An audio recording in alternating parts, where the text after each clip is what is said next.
Hey everyone, you're listening to The Way of Soul Remembering with Tom Llewellyn, where we give people a space to authentically share their spiritual journeys and inspire with what they've learned.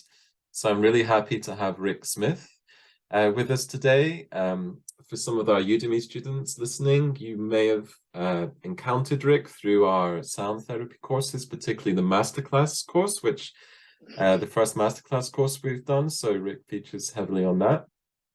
But it's just a pleasure really to have him today with us. Our previous guest, Stevie, I've known for over 20 years.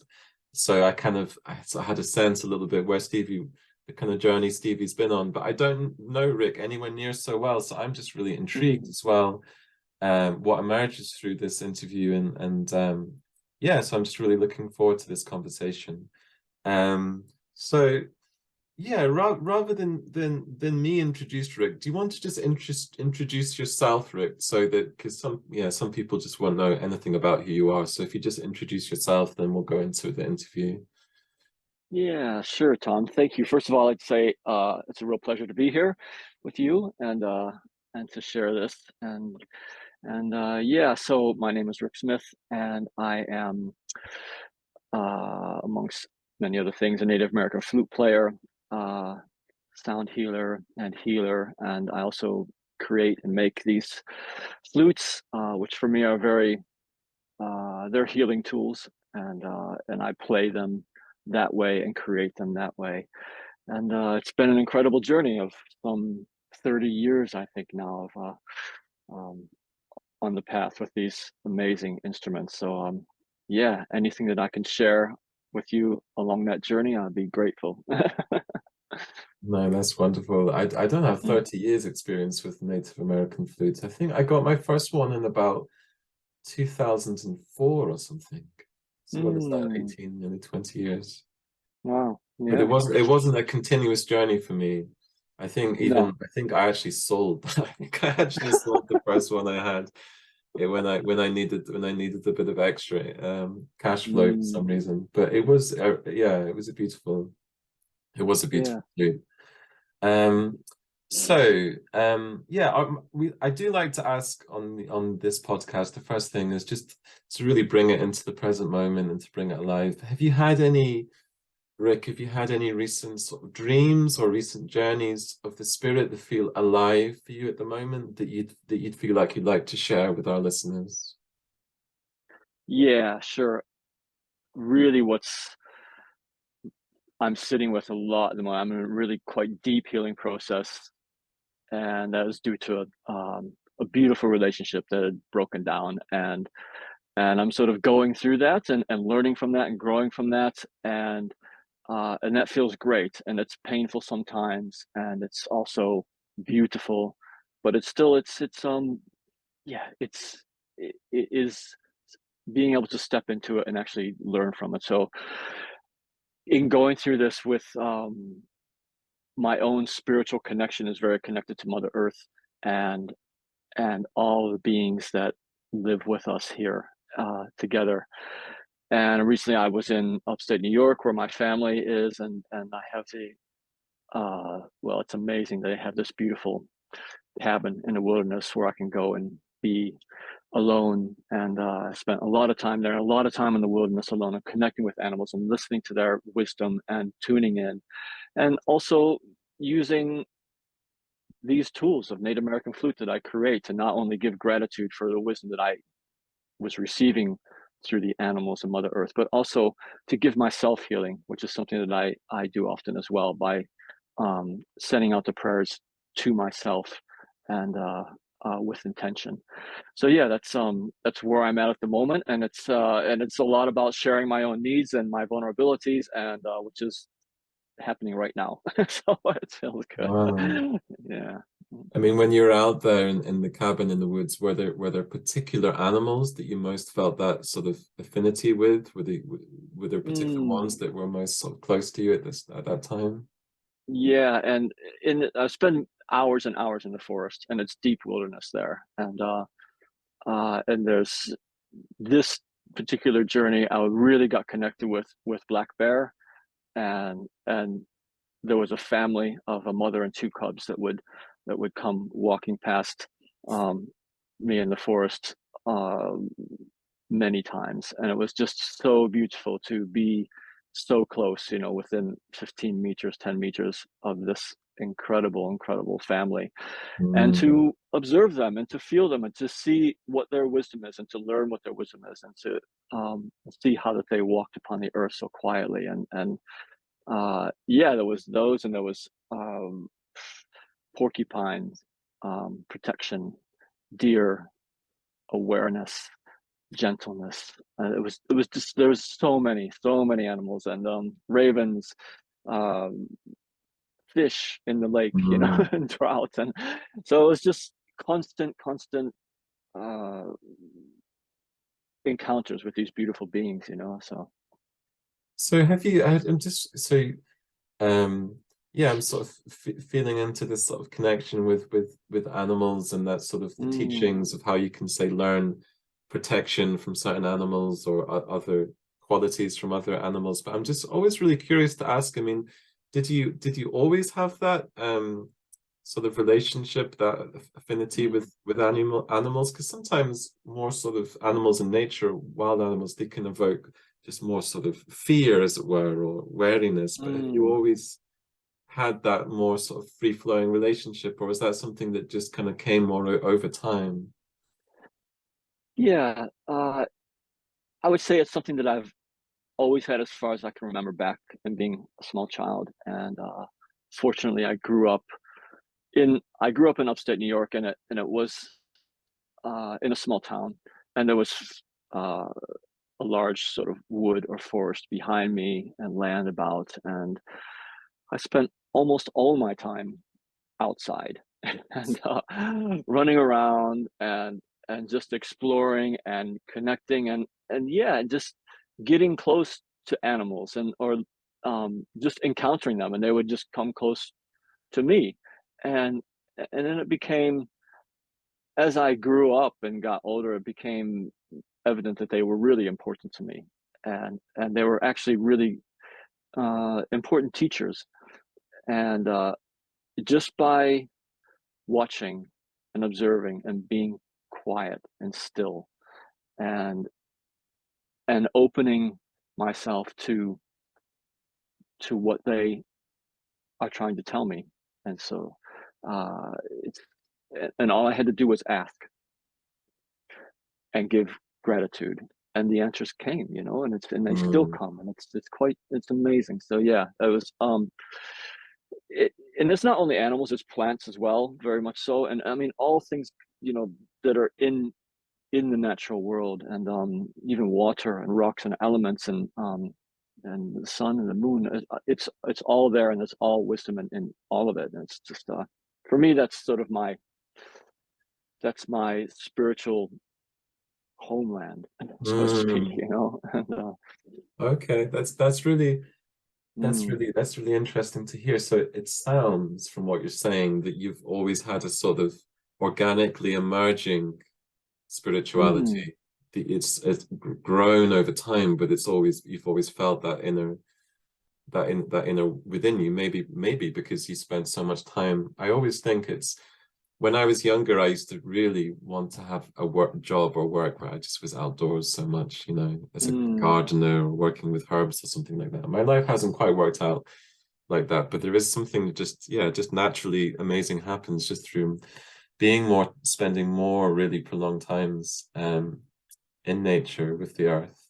So, but one thing that I was curious about is, because I know that before, maybe before you got as much into sound therapy as you have uh, been more recently, but we'll go into that in mm. terms of how you got into it, etc. But I know you had, didn't you used to play like drums in a band or something? So was Yes, that, yeah. so is that because I'm always curious about people's spiritual path. Could you just say a little bit more about that time of your life, or what your life looked like then? What, you know, what kind of person was Mm. Rikk at that time when you were playing in the band with the drums? Yeah, interesting. When I hit my teenage years, I was very much into playing drums and percussion. I started drums also at a very young age, and yeah, by the time I was a teenager, I was like, yeah, I want to uh, play in a band and record and tour and do all these things and stuff. So I started to develop that and make that happen. Eventually, uh, moved to Nashville and then moved to Los Angeles, and was, yeah, stepping into that whole thing and as fully as I could, and it was amazing. It was wonderful, you know. But thinking back to that time, and I have done this often, is my connection with Mother Earth and nature never left me at all. In fact, I was very busy, especially in Los Angeles, with recording, touring, playing, rehearsing, everything, working, and every free moment was spent out in nature, in the desert, Mm, in the mountains, in the sea. And it was like I was always constantly wanting to, to get back out there, to get back out there. And eventually what happened is that became, I started to, as I was going through this whole years of doing this, it became evident to me that spending time in with nature and with Mother Earth was more important to me than spending time in the band. and okay. that was sort of the evolution of it. And then eventually I left that behind. Music is still in me in a very big way, but I left that part of it behind uh, Um, to to get much closer to learnings. And this is also when I met uh, my very first mentor, Patrick, who was the one who really introduced me to Native American flutes. And oh, so it was very interesting transition that is once I sort of let go of one path, not mm. completely, another path opened up for me in a very big way. Okay, so like on our, Mm. because when I was talking with our previous guest Stevie, we were talking a lot about sort of the dark nights of the soul sort of times of people's life, and I had Mm. this wonder if you'd ever really embraced the sort of what would you call like drug, sex, and rock and roll lifestyle, but it doesn't sound like you really went down. I mean, I know that's a cliche, and but whatever, but it Mm. sounds like you always really maintained that presence and connection somehow. I suppose. I mean, yeah, there's all that just goes with the business. It's there, it happens, but it wasn't the most important thing. It wasn't the thing that was actually uh the main event, for me. For me, the main event was actually uh yeah, it's beautiful to play these gigs and play these shows and to express music this way. But even when I was playing music, playing these incredible shows, I was somewhere else. I was completely um in out with nature. And then it Wow. was kind of like I get done with the show and be done. And I was like, wow, I was not even here during the whole time. Yeah, it's funny. So yeah, it'd be lovely to hear more about. So who is this Patrick person, and how did he introduce you to the world of the Native American flute? Yeah, he's one of my greatest mentors, and was my first real sort of mentor in life that really guided me uh, uh, as a human to human uh, relation and interaction. And he was I met him in California. He was a Native American flute player, maker, and storyteller, and he lived on a Navajo reservation in Arizona with his family. Um, and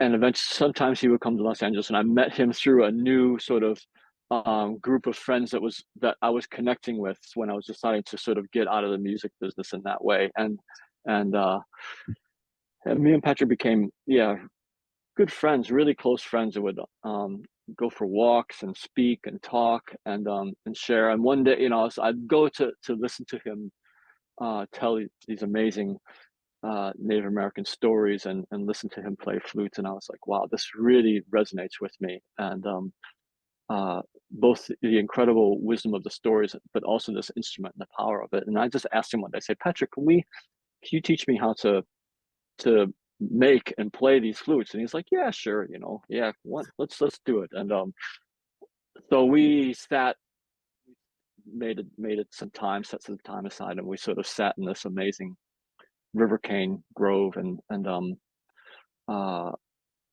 made some flutes together. And he's like, well, I really don't know about how to make these flutes, but we can figure it out. And you know, so he was like really authentic in this way, you know. But and he's like, I understand it, I know the process, you know. So we sat there and uh we made some flutes. I made the first one that I made didn't play, it didn't work at all. It's like, don't worry, it's okay. And let's try another one. We tried another one, and it played beautifully. I still have that flute to this day and still play Wow. it. And Wow. it's been all over the world with me, and it's really special. And um, so yeah, and from there, I sort of he actually knew a lot more about making flutes than he was actually speaking, and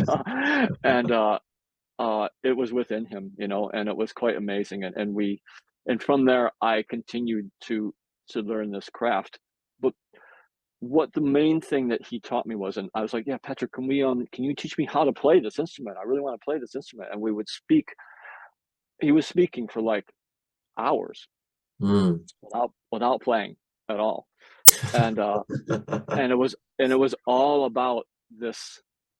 And I was sort of like listening, going, yeah, this is amazing, but when are we going to play? When are we going to play? You know, Yeah. but actually what he was saying was so incredibly important. It defines everything about um, how I carry myself, how I pray, how I heal, how I create flutes, everything. And it's all about intention and inspiration, and sending that out into the world to where it needs to go, or to yourself.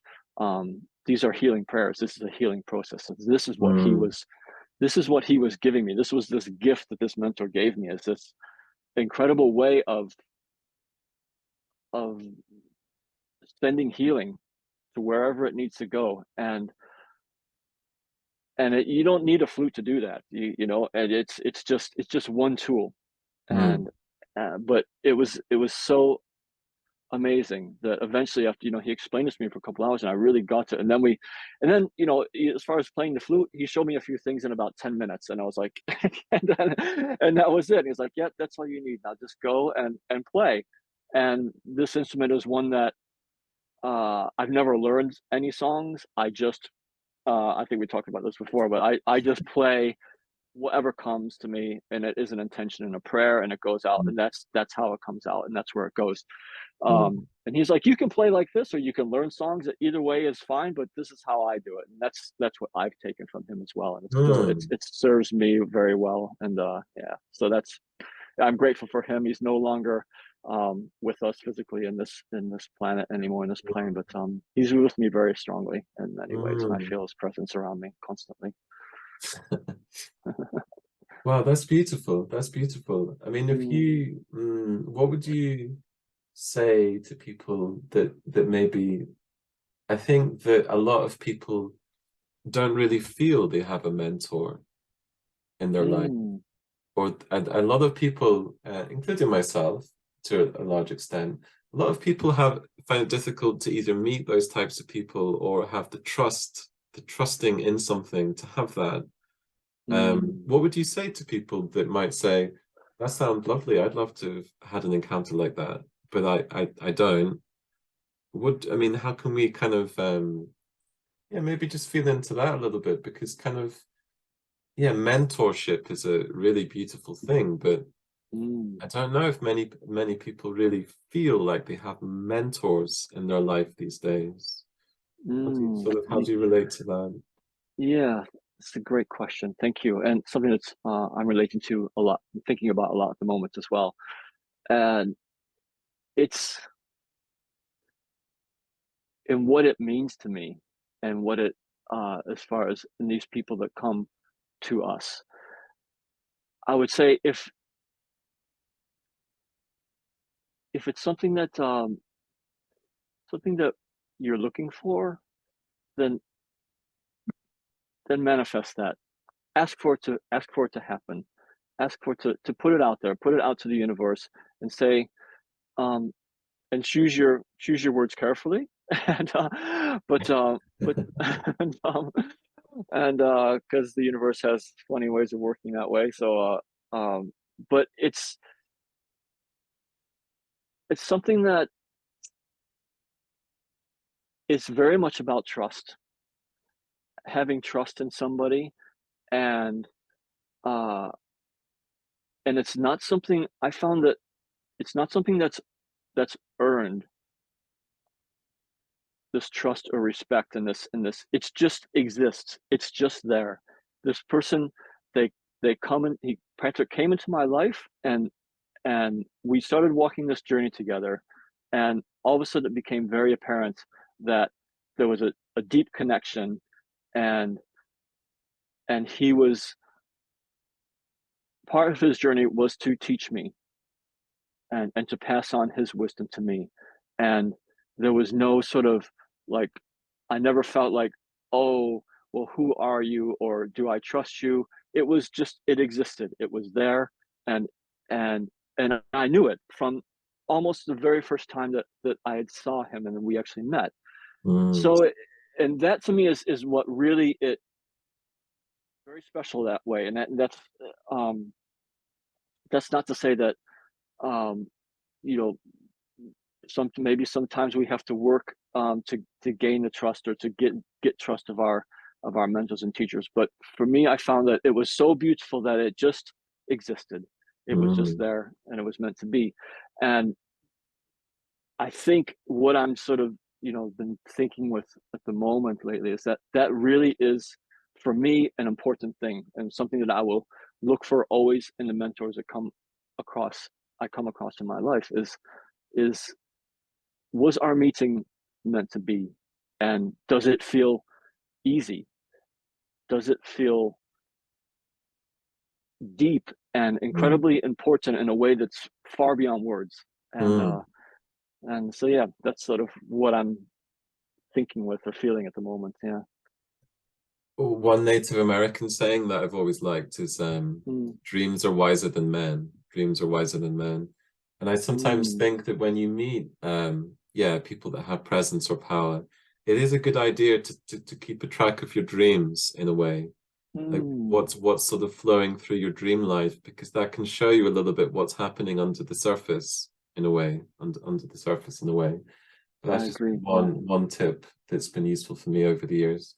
Mm, Did you have any communication encounters with the Native American people who also lived on the reservation where Patrick lived, or did you sort of have that sort of connection as well? only off reservation, but not actually on the reservation at all. And he invited me to get there, to go there several times, and I never was able to go there, partly because uh, it was just so hot, and at the time I was driving an old Volkswagen, and it was just impossible to drive it in the desert at that time. So in the summertime, it was, this mechanical stuff, whatever, I know, but it never happened. But he did invite me many times to get out there, and Was that uh, the Volkswagen that you have now? it's a Volkswagen that I had now that I recently um, passed on to Oh, did somebody you? new. This was like Yes, 1960 something, wasn't it? One of 1966. Yeah, yeah. I've had that Volkswagen for, I had about 30 years. The same time I've been playing flute, actually. So that's amazing. But yeah, now Um, she's with somebody else. hmm, hmm, hmm. So you got really into the Native American flute, and you were already a musician, and you had this Mm, strong encounter with Patrick, and you feel that he's still with you in spirit. How mm, did that then sort of how did that then become working within the realm of sound healing, or when did you start to use the instrument in that way, in a more sort of public way with others? mm. So it was always with me, as far as everything that he had taught me was about, about sending out prayers and healing this way, and using healing this way. And for many years I would create flutes as gifts for people, and maybe play at their um, at, say, a blessing way ceremony, or at a wedding, and then gift them this flute, and there is healing in that for sure, and then it wasn't till, and I suppose then, yeah, and also there's constant sound healing going with sending out prayers to Mother Earth and playing with Mother Earth, which is what I spent most of my time doing, and still what I spend most of my time doing with this flute, is really just going out, connecting with something, and sending energy and prayers to that.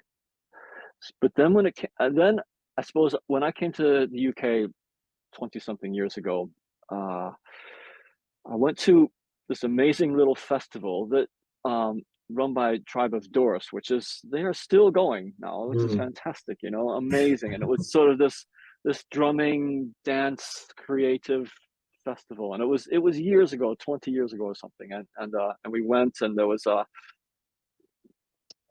sort of this connect with your spirit guide animal, spirit animal, through sound, the sound journey thing. I was like, yeah, right, that sounds good, you know. Went to that, and yeah, and it was amazing. There was a lot of, it was the first time that I'd sort of been in a sound journey sort of environment, you know. And yeah, it was incredible. I remember, I still remember the journey very clearly, about this sort of big cat, like a jaguar or something, and like pushed me down with his paw gently and put his paw onto my chest. Not in an aggressive way, but in a very sort of nurturing way. And so then after that, it became, you know, I got busy with music, and then that's when it started to think about incorporating what I'm doing with flutes to more healing work. And it didn't really happen till many years later. And then it started to happen probably about 5 years ago, when really I started doing flute making and playing full time. Started to think about that and doing that, and then started to really step into doing sound journeys in a public way with a group of people, and using all the things that I had learned throughout the years. That it felt that I was ready now to do this. It wasn't something that just came easily. It was just a long process, a long step of gaining all this wisdom and gaining this insight, and knowledge about what people need in any particular situation, how I can pass that on to them. And then it stepped into it and said, yeah, I want to do this, and start to do sound journeys, not only in a group of people, but individually as well. And it's so powerful, and it is really quite something. And it's been an amazing journey, you know, to go from sitting in a bamboo grove with Patrick to, you know, to then stepping into this sort of, you know, moving here, and then stepping into the sort of sound journey world. And then, you know, it's just been, it's a long process, but it's beautiful. You know? So how would you feel like about, because I know that some of the people listening will be sound therapists, sound healers, and it sounds like from what you're saying that you like to work very much sort of in the present moment, responding to what you feel the group needs, or what you feel, how you can best serve that situation. Yeah. But what about if people just don't, I mean, sometimes people think, no, like I need to have the structure, I need to have the timings, I need to know exactly what I'm doing, I don't feel ready to have that responsiveness, as it were. Maybe it'd be nice to talk about how we can cultivate that sort of present moment energetic responsiveness somehow. Yeah, I've sort of been pondering about this recently, and just that, you know, what's the right sort of balance between structure and really just encouraging creative freedom and play and sort of trust in yourself. Because sometimes when people are running, say, a sound bath, it can be, you know, especially if you're a beginner and you don't feel so receptive or sensitive to energy or what's happening in the room, you just want to run a basic sound bath. But how do you kind of, what would your advice to be for people to sort of begin to cultivate or trust in that creativity, because I've often felt that basically everyone's creative. I've never liked this idea that some people are creative and just some people aren't creative. I'm like, no, everyone's creative. It's just some people might be like more in tune with that and more able for that to flow. But what's your sort of feelings about these things in relation to sound healing and sound therapy? Yeah, great question. It's about trusting yourself. It's about intuition, and it's also about keeping it simple. Now, the energy that sound carries is incredibly powerful, and it doesn't have to be complicated. It can be as simple as a clap or a hum, and it's very powerful. And I think it's easy for people to sometimes maybe with sound journeys, maybe they've been to sound journeys and they've experienced a sound journey has lots of elements to it, with bells and gongs and whistles and shakers and singing and chanting and all kinds of things, and it becomes, and they've had an incredibly immersive experience there, and it's like, wow, I want to do that. That's amazing. That's so powerful. Yeah. The same power can be passed with just one instrument or just one sound. For those of you that have been on a journey with shamanic drumming, it's just one, and it's super powerful. It's really powerful. You can do the same thing with a voice, with a flute, with anything, and then, so I would say use that as a sort of starting place to think that keeping it simple is better. Something that I like to speak into maybe later a bit more, but space is also incredibly important, and for me, it's where the actual healing takes place, is in the space in between the sounds, and there's nothing wrong with having structure. You can have a basic structure. You can have, like, okay, even as far as setting in a sacred space, setting intention.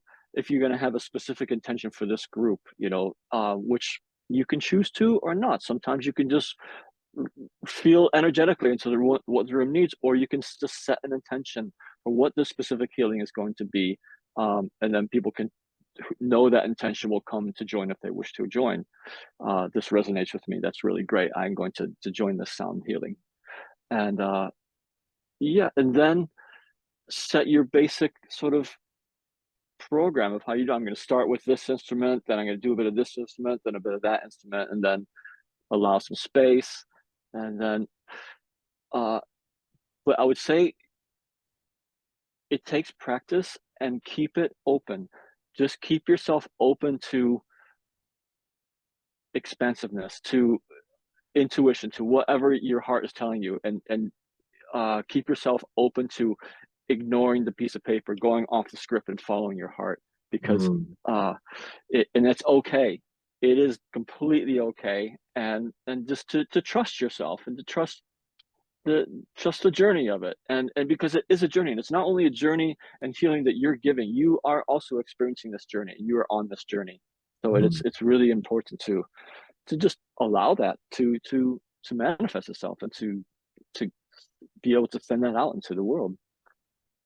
Yeah, I love this. I love what you're saying. I love what you're saying, Rikk. And it really, one thing just that struck me about what you were saying, that you intimated maybe to sort of to feel into more, is this sense of the healing happening between the sounds, which kind of suggests the silence in a way, or the midpoint between things. Could you just maybe what moved you to say that in relation to sound healing, and how do you feel about that?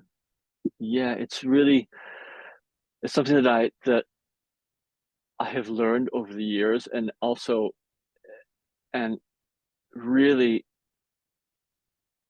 understanding just how important it is, and just how, not only with what I felt while playing healing songs and prayers to myself, but actually listening to other people and their feedback and that and on the journey. And it really is what I feel at the moment, and this is always sort of evolving and changing, and I would in no way say that this is the way it is, but it's what I feel at the moment. And it's sort of like the prayers and energy get carried upon the sound to where they need to go, whether that is within ourselves or to beings of Mother Earth and Mother Nature, other beings, other humans, other rocks, trees, plants, animals, fish, anything, to the heavens.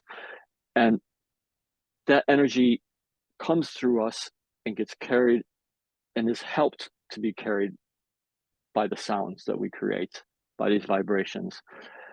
And when they arrive to where they need to go, then it's almost as if once they arrive and they envelop that being, the silence allows for that energy then to go within them and to actually integrate itself into that person or animal or whatever, and to actually begin to start the healing. And it's just sort of, I'm trying to put it into words because it's something that I've been feeling into more and more lately, and it happens again and again and again, and especially I see it with humans as well. As silence is often uncomfortable. Yeah. Humans, yeah, It's very uncomfortable. It's very uncomfortable. Yeah, and it's important. In healing, there is an element of discomfort often. And when we actually sit with that and lean into that discomfort, then things start to open up within us. And silence is also a helper in doing that, because it just naturally like, oh, this is not, what is it over? Is something else coming? Is it, there's this all, and all of a sudden you're realizing, oh no, this is it. Also, it clicks all of a sudden. Oh my God, this energy is coming into me. I'm feeling all those things, and things are moving inside me. And you see it again. I can see it during sound journeys. You can see people moving and moving around, and it's like, okay, this is working really strongly with them at the moment, and then bringing in the intention and the prayers again with sound, and then letting the silence come through and letting silence through. And it's powerful. It's so powerful. And again, if you're just beginning doing sound journeys, and I would ask you to invite you to embrace this and to actually really feel into it and see how it feels and see the reactions of other people. And it also gives you space. You don't have to fill every single minute of a sound healing with sound. The space is where it's actually happening. So that's where space is where it's actually happening. I love that. Yeah. It's very, very true. It's very true. I always used to, when I offering what I know about teaching meditation to others, I always say I find it so strange. I know it's the historical reasons in a way why it's emerged like this, but often when you go in, you go to meditations these days, the person just talks the whole time. The person just guides the entire experience. As I know it's good intention in this, but it's as if there's that great fear, as if silence or spaciousness equals psychological death, or it can feel like that.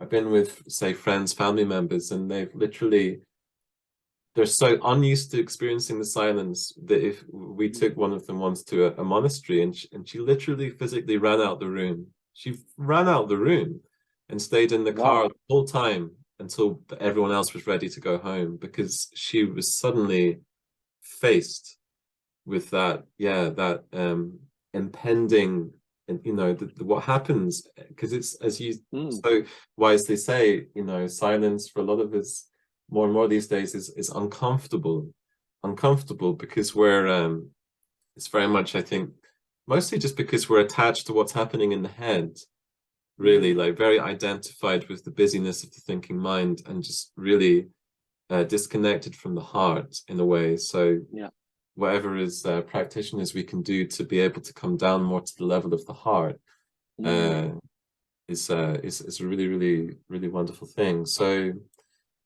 I mean, one thing that I wanted to touch on upon a little bit, and there's so much, you know, we can talk about. Maybe when, you know, if you've got time, maybe can come on again at some point. But I would like to touch upon maybe just I know that you've done some recent shamanic training. So did you learn any sort of new techniques, or how have you sort of begun to work in a slightly different way? I know that you're offering sound healing coaching for people, and any of our students on our courses can reach out to Rikk or reach out to me, and I'll put you in contact with Rikk for sound healing sort of coaching. But how are you sort of, what techniques did you learn, or how is it sort of, what's happening in your life at the moment in relation to your sort of shamanic work? Yeah, great. It's another part of this amazing journey, and it came to me in part about really learning more about myself, and really stepping into shadow work, and learning more about what I am made of, and about who I am. And this course, on top of that course, is also learning energy healing techniques and shamanic healing techniques with, say, infusion and extraction and sound healing, and it just goes on and on and on.